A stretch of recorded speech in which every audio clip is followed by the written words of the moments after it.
Nous allons voir ensemble la convoitise selon les Écritures, des avertissements solennels que nous donne l'Écriture, la Bible, au sujet de la convoitise. Quelques tristes exemples du chemin de la convoitise dans le cœur. Ensuite, un avertissement donné par la parabole du riche insensé, Luc chapitre 12, versets 16 à 21. La faute d'Akan et ses conséquences, Josué chapitre 7. Et finalement, nous verrons la mise en garde de la parole de Dieu contre la convoitise. Chacun étant attiré et amorcé par sa propre convoitise, puis la convoitise ayant conçu, enfante le péché, et le péché étant consommé, produit la mort. Jacques chapitre 1, versets 14 à 15. Au début de son épître, l'apôtre Jacques montre que Dieu est saint et ne peut donc induire l'homme à pécher. Jacques chapitre 1, verset 13. Et ce dernier ne peut donc pas rejeter sur Dieu la responsabilité de ses fautes. Satan, en revanche, sait stimuler les penchants de chaque être humain, se servir de sa propre convoitise pour l'inciter à commettre le péché. La convoitise est donc cette disposition intérieure au mal qui nous pousse à pécher, ce que l'apôtre Paul désigne par l'expression « le péché qui habite en moi ». Le croyant doit apprendre qu'en lui, c'est-à-dire dans sa propre chair, il n'habite point de bon. Romains chapitre 7, versets 17 à 18. Si le croyant ne veille pas, il peut facilement tomber dans le péché, car la vieille nature, la chair, est encore en lui. S'il cède à la convoitise, son activité prend alors le caractère de péché. Considérons quelques exemples dans l'Écriture montrant la gravité des conséquences liées à la convoitise. Quelques tristes exemples du chemin de la convoitise dans le cœur. Ève, et la femme vit que l'arbre était bon à manger, et qu'il était un plaisir pour les yeux, et que l'arbre était désirable pour rendre intelligent. Et elle prit de son fruit et en mangea. Elle en donna à son mari pour qu'il en mangeât avec elle, et il en mangea. Genèse, chapitre 3, verset 6. Lot, toujours dans la Genèse, le livre des commencements, nous lisons. Et Lot leva les yeux et vit toute la plaine du Jourdain qui était arrosée partout avant que l'Éternel détruisît Sodome et Gomorrhe. Comme le jardin de l'Éternel, comme le pays d'Égypte, tu viens à Tsoar. Et Lot choisit pour lui toute la plaine du Jourdain. Genèse, chapitre 13, versets 10 à 11. Akan. En secret, Akan a désiré ce qu'il a vu, il a convoité, il l'a pris. Josué, chapitre 7, verset 21. Nous en reparlerons plus loin. David, plus loin, l'Écriture rapporte au sujet de ce roi, jusqu'alors fidèle, et il arriva au temps du soir que David se leva et se promena sur le toit. Il vit une femme qui se lavait, et la femme était très belle à voir. Il apprit qu'elle était la femme d'Uri, un de ses meilleurs lieutenants, Uri le Héthien. Toutefois, il envoie des messagers et la prend. 2 Samuel, chapitre 11, versets 2 à 4. Un avertissement donné par la parabole du riche insensé, Luc chapitre 12, versets 16 à 21. Voyez et gardez-vous de toute avarice, car quelqu'un a beau être dans l'abondance, sa vie ne dépend pas de ses biens. Alors il leur dit une parabole. Le domaine d'un homme riche avait beaucoup rapporté, et il calculait en lui-même, se disant, que dois-je faire, car je ne sais pas où amasser mes récoltes. Puis il dit, voici ce que je ferai.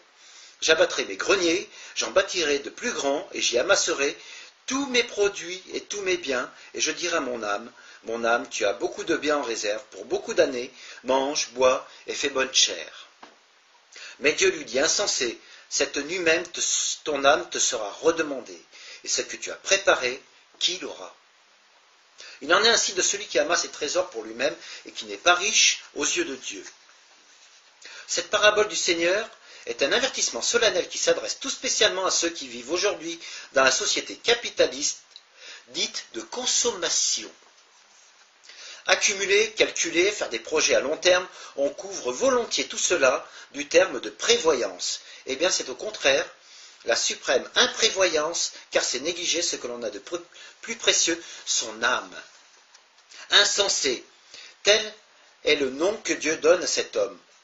La vraie prévoyance est de mettre sa confiance en Dieu. Si nous faisons passer d'abord son royaume et ses intérêts, il se chargera entièrement de nos propres intérêts.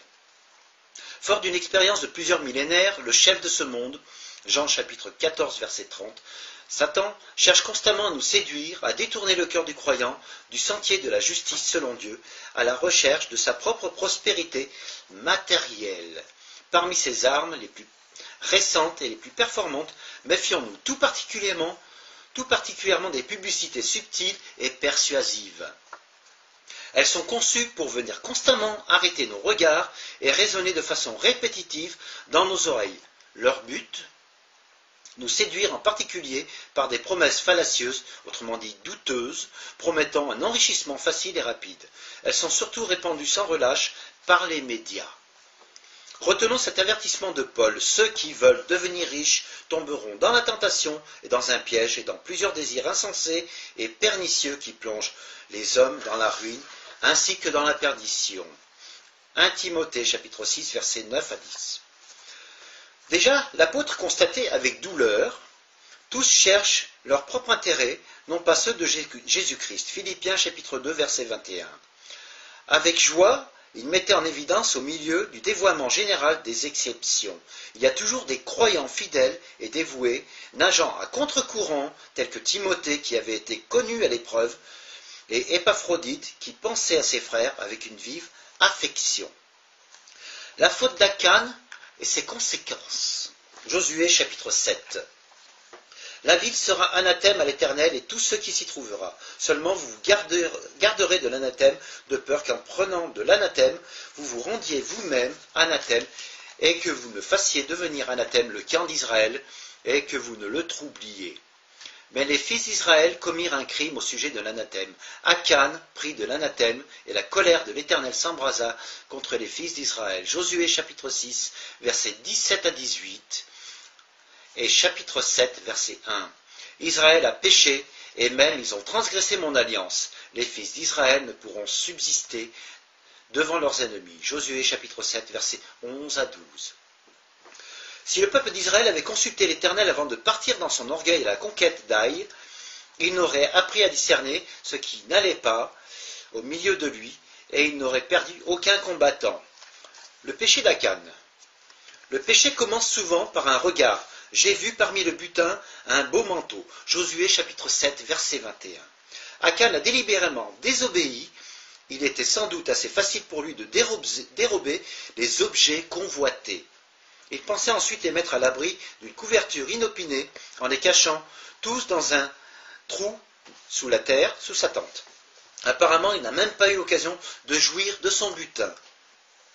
D'ailleurs, une conscience chargée, tourmentée, craignant d'être découvert, empêche souvent le coupable de jouir même pour un temps de ce qu'il a convoité et mal acquis. Akan devait se souvenir de ce qui avait été si tristement manifesté au désert, l'incrédulité du peuple, sa convoitise, sa désobéissance et tout ce que la parole énumère dans le 10e chapitre de l'Épître aux Corinthiens avait abouti à des milliers de morts parmi eux. Qu'y a-t-il dans nos maisons?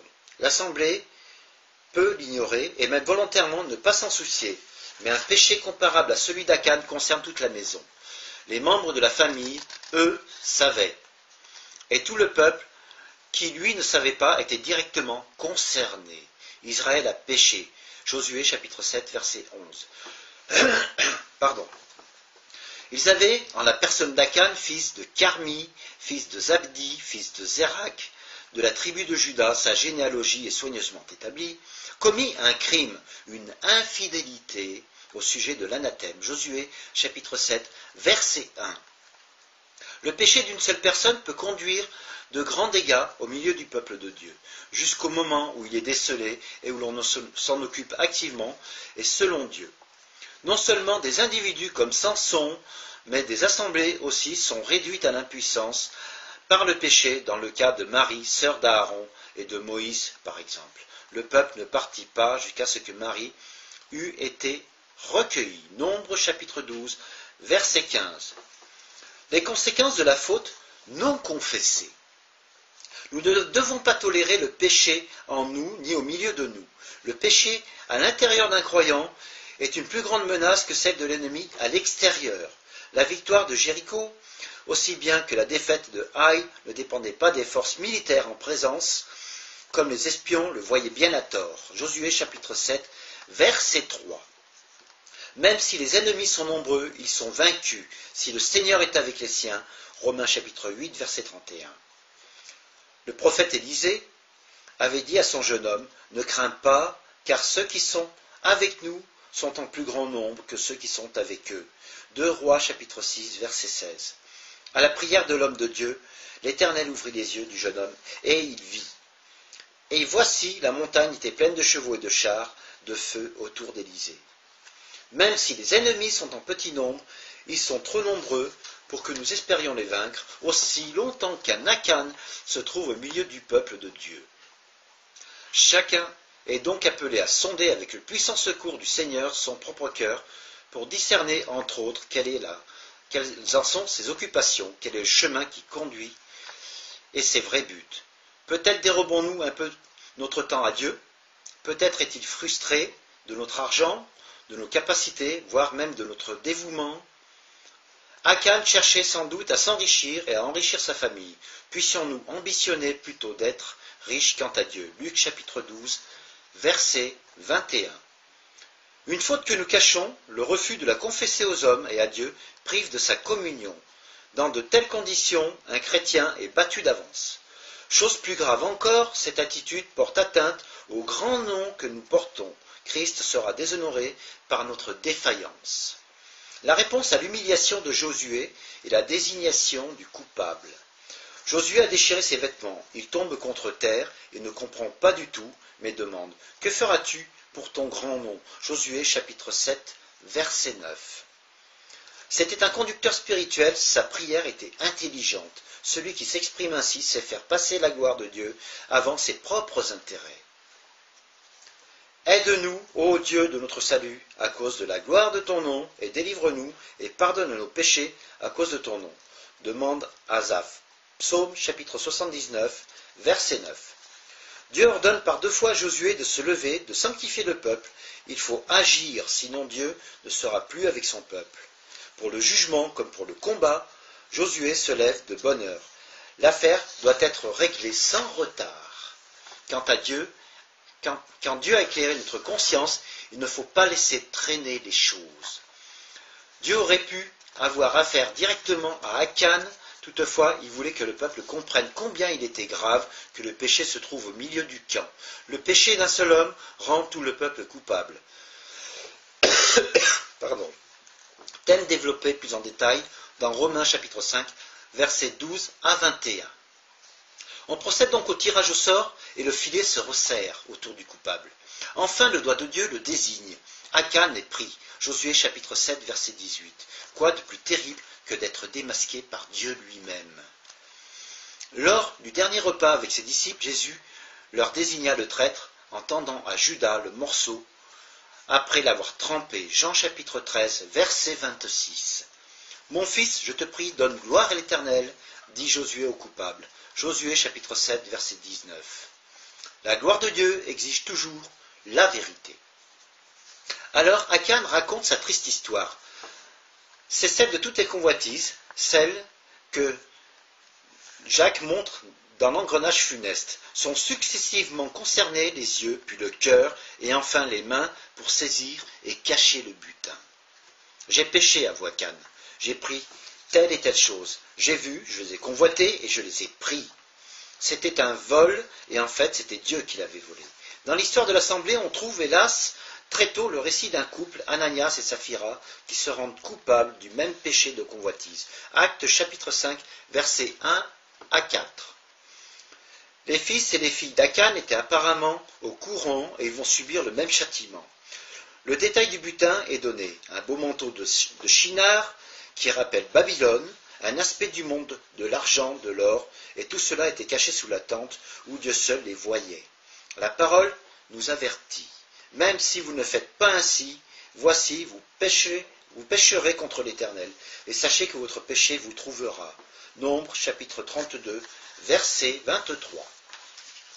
Le jugement d'Akan est la porte d'espérance. On ne peut oublier la conclusion de cette triste affaire. Le péché étant consommé produit la mort. Jacques chapitre 1, verset 15. Pénible de voir, le méchant doit être ôté du milieu de l'assemblée d'Israël. Et il y a le même enseignement dans 1 Corinthiens chapitre 5, verset 13. Si une assemblée se porte mal, il faut chercher d'où vient le mal. La transgression du commandement divin a été une source de trouble. Josué chapitre 6, verset 18.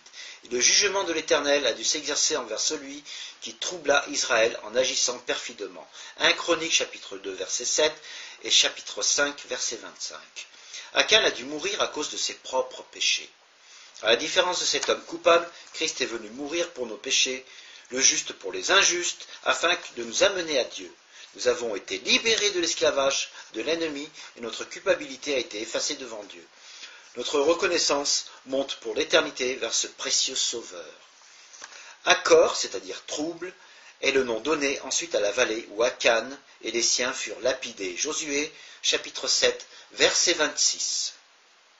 À tous les membres de sa famille qu'il a entraînés dans sa ruine, il faut rajouter au moins les 36 tués par les habitants d'Aï. Josué, chapitre 20, verset 20, Josué chapitre 22, verset 20, et chapitre 7, verset 7. Mais bien que contraint de le châtier, Dieu aime son peuple. Acor, la vallée du trouble, deviendra une sorte de porte d'espérance. Osée chapitre 2, verset 15. Lorsque dans l'avenir, la maison d'Israël reconnaîtra son péché, sera rétablie dans la communion de l'Éternel. Alors seront ôtées les sentences, lo hami et lo Rukama, prononcé sur le peuple coupable. Celui-ci jouira de la miséricorde et des bénédictions divines. Mise en garde de la parole de Dieu contre la convoitise. Revêtez le Seigneur Jésus-Christ et ne prenez pas soin de la chair pour satisfaire à ses convoitises. Romains chapitre 13, verset 14. Marchez par l'Esprit et vous n'accomplirez point la convoitise de la chair. Ceux qui sont du Christ ont crucifié la chair avec les passions et les convoitises. Galates, chapitre 5, verset 16 et verset 24. Nous sommes aussi exhortés à dépouiller le vieil homme qui se corrompt dans les convoitises trompeuses, à être renouvelé dans l'esprit de notre entendement et à revêtir le nouvel homme que nous sommes appelés à devenir. Éphésiens, chapitre 4, versets 22 à 24. L'apôtre nous dit aussi, mortifiez vos membres qui sont sur la terre, la fornication, l'impureté, les affections déréglées, la mauvaise convoitise et la cupidité qui est de l'idolâtrie. Il s'adresse ainsi aux enfants de Dieu, à son Église, et à ceux qui sont ressuscités avec le Christ. Colossiens chapitre 3, verset 1. Enfin, à un jeune homme, Timothée, son enfant bien-aimé, Paul recommande, fuis les convoitises de ta jeunesse et poursuis la justice, la foi, l'amour, la paix avec ceux qui invoquent le Seigneur d'un cœur pur. 2 Timothée, chapitre 2, verset 22. Ce ne sont que quelques citations de la parole de Dieu parmi beaucoup d'autres, mais nous remarquerons qu'en dénonçant le mal, ces exhortations présentent chaque fois au croyant l'antidote pour que sa conduite reste digne de son appel céleste.